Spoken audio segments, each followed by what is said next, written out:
Hey everyone, it's Kenji. Today we're going to make some fresh tomato sauce. So by fresh tomato sauce, I mean basically what would replace, what's this chili doing in there? What would replace like a canned tomato? Yeah, so right now, summer, you know, it's the end of the summer, which is when tomatoes are in season. I got all these plum tomatoes from the farmer's market. I'm just going to give them a very little rinse just to get some of the excess dust and dirt off them, but they're generally pretty clean because they grow above the ground.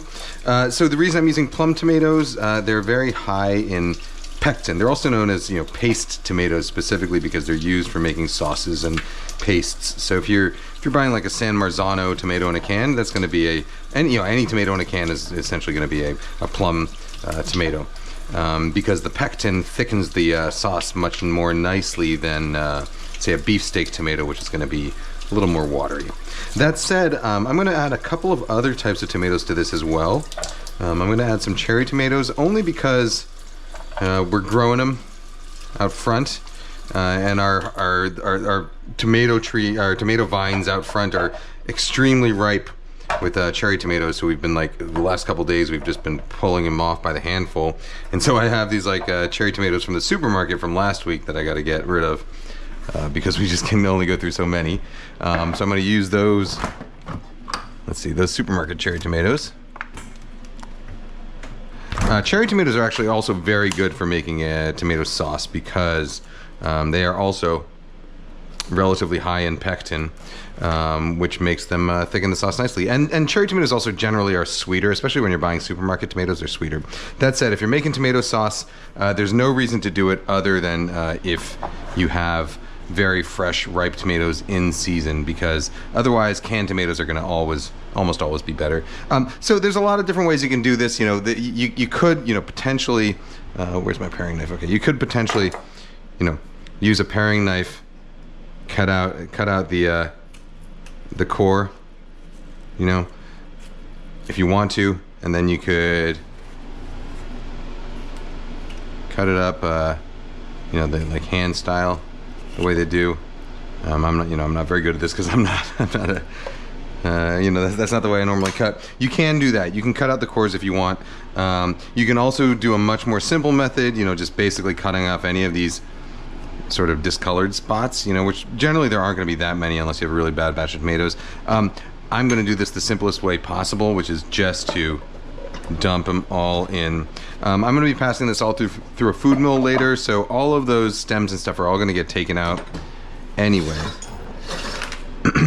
I'm also going to add this one. So I have these beefsteak heirloom tomatoes. I have this one that I was biking home from the farmer's market, and this one got kind of crushed. So instead of letting that one get mushy and use it in a sandwich mushy, I'll probably save. What I'll do is I'll use the sort of firmer half for a salad tonight, and then that kind of squashed half I will throw it into our sauce. This one will make the sauce more watery, of course, but those Roma tomatoes are going to have enough pectin that they will make it plenty thick. The only other ingredient I'm going to add right now, a little bit of fresh basil from the garden. You can get yours at the supermarket. Pinch of salt, not too much. That much for all these tomatoes. And I'm going to add a little single cup of water just to get it going, just so that the bottoms of those tomatoes don't scorch. All right, well, I'll use my universal wood lid. I'm going to cover that up. We're going to let those tomatoes sort of come to a simmer. I'll stir it every once in a while, and what's going to happen is those tomatoes are going to break down. But what I'll do is I will come back once those tomatoes get to a simmer, which should be about 5 minutes or so. All right, so you see the liquid, the water at the bottom has come to a boil.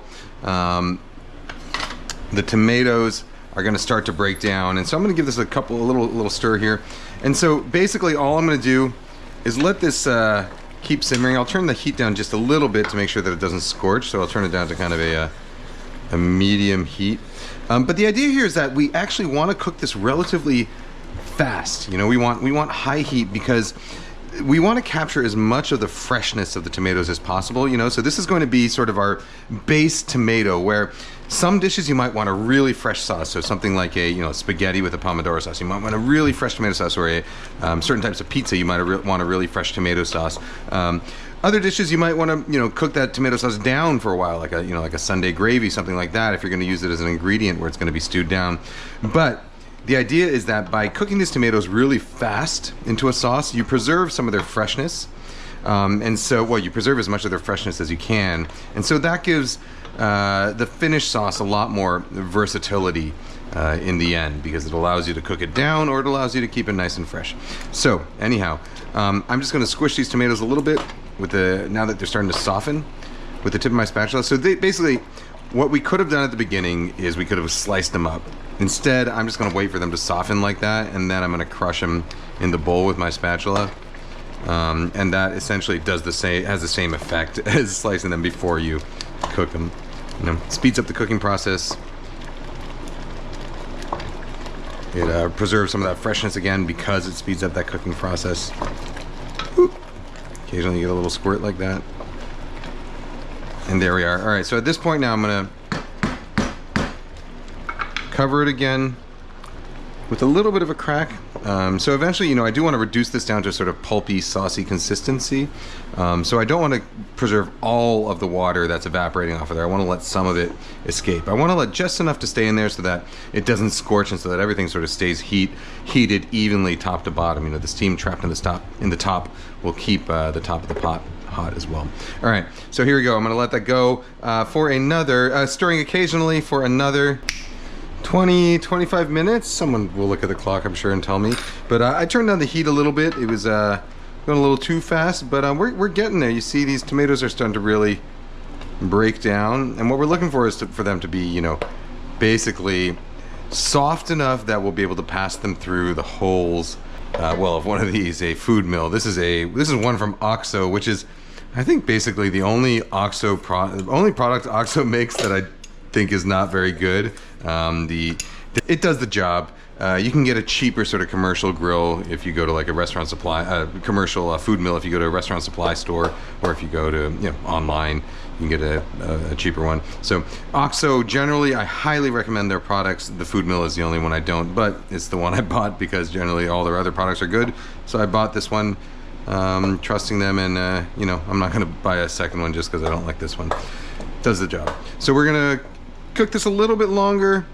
I really want them to come to the point where I can kind of see. Right now, when I push down on them with the tip of my spatula here, my wooden spatula at least, I still feel there's still some sections in there that feel almost raw. They kind of crunch through. Not crunchy, but as crunchy as a raw tomato can be.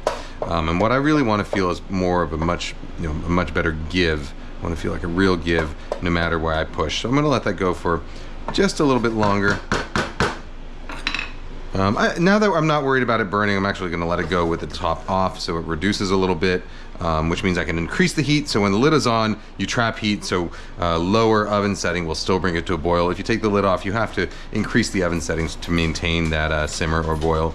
So I'm going to bring the heat up to around here to maintain that simmer, and I'll let that go a little bit longer. So I will see you in another 15-20 minutes or so. All right, so here we are. Our tomatoes are really nice and broken down. Oh, by the way, I'm starting another dish, my first dish with these tomatoes, which is a very simple capellini with a fresh pomodoro sauce, fresh tomato sauce.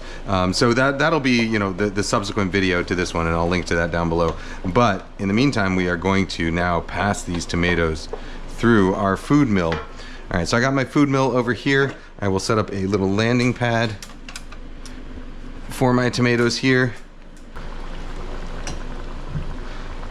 So again, we really want to limit the amount we cook this. So don't cook it any more than you need to, just to get it to the point where you can pass it through a food mill. If you want a sauce that tastes like it's been cooked all day, you can turn this into that later, but at the start you want to have versatility.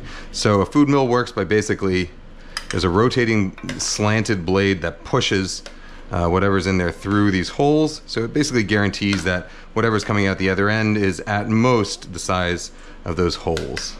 And so you end up, you can slot different attachments in there with different size holes to determine like how fine you want your puree to be at the end. So I'm using the chunkiest hole that the OXO food mill has. So the way I use a food mill, and especially the OXO one, which tends to get clogged a lot, I rotate it about 5 or 6 times in one direction, in the direction that pushes it down, and then I reverse it just to scrape up any skins that might have gotten stuck, maybe 3 times. So 3, 4, 5, 6, like that. You see? And I think that does the best job of, at least in my anecdotal experience, that does the best job of pushing everything through. All right, making pretty short work of that, actually. Not such a bad food mill for, you know, little jobs like this. I get my capellini water going here. All right, and we'll keep going. So of course, if you were really, you know, old school, I don't know if I mean old school, but if you were, you know, if you were a tyrant chef who wanted to serve their customers a tomato sauce with no seeds in it, you could potentially, you know, split the tomatoes and de-seed them before you ever start cooking them. I would never in my life do that in my own home. I would do it if someone, you know, who had power over me forced me to do it, which has happened in the past, but probably is not going to happen again in the future. Or maybe if somebody I really care about asked me to do it, I would do it. But no, I generally don't care if the seeds go through. The food mill, of course, does stop a lot of the seeds from going through anyway. So you can see at this point, the liquid coming through the other side is still, the sauce coming through the other side is still relatively liquidy. So you can, of course, put this into jars, process them, can it as is, store them in your fridge or wherever, you know, process them in whatever way you feel makes them safe. You know, you gotta, food safety stuff I'm not gonna answer here, but you can also reduce this down to a sort of more, you know, typical sort of passata or canned crushed tomato consistency. Of course, canned crushed tomatoes vary quite a bit in consistency, but if you want this to be a little more intense, you can. But of course, every time you cook it more, you are adding some more sort of cooked flavor to it. So I prefer to just keep it minimally processed at this point. It does also freeze very well, so you can can it. Sorry, I'm going to cut the video there just because you would have seen my daughter standing in the corner watching us right now. So I apologize. But so what you can do is you can freeze this stuff if you don't have the ability to can it, and it freezes beautifully. But at this point, that's about it. That's the fresh tomato sauce. And so I'll add a little bit of salt to it, I guess, because I know I didn't add very much, so it's going to need it. But not too much, you know, because again, this sauce, you might potentially want to reduce it down to a more sort of intense sauce, like an all-day gravy type of thing if you want to. So don't add too much salt because you don't want it to be too salty when you reduce it. But that's about it. This will replace any kind of canned tomatoes you have. And again, this is the kind of thing you only want to make. It's only worth making if you have really ripe tomatoes, and probably it's only worth making if you're growing your own tomatoes or if like a neighbor is growing them, because if you're paying $5 a pound at the farmer's market, like I just did because I enjoy making this kind of stuff and my tomatoes didn't come in, you know, unless you enjoy making it and your tomatoes didn't come in this year because of whatever reason, there's not really a reason to pay $5 a pound at the farmer's market for flavor reasons, because canned tomatoes are probably going to be better or cheaper and just as good. The only time you would really make this kind of sauce is if you have inexpensive access to a whole buttload of plum tomatoes and you want to make something that's going to taste a lot better than what you could get at the supermarket.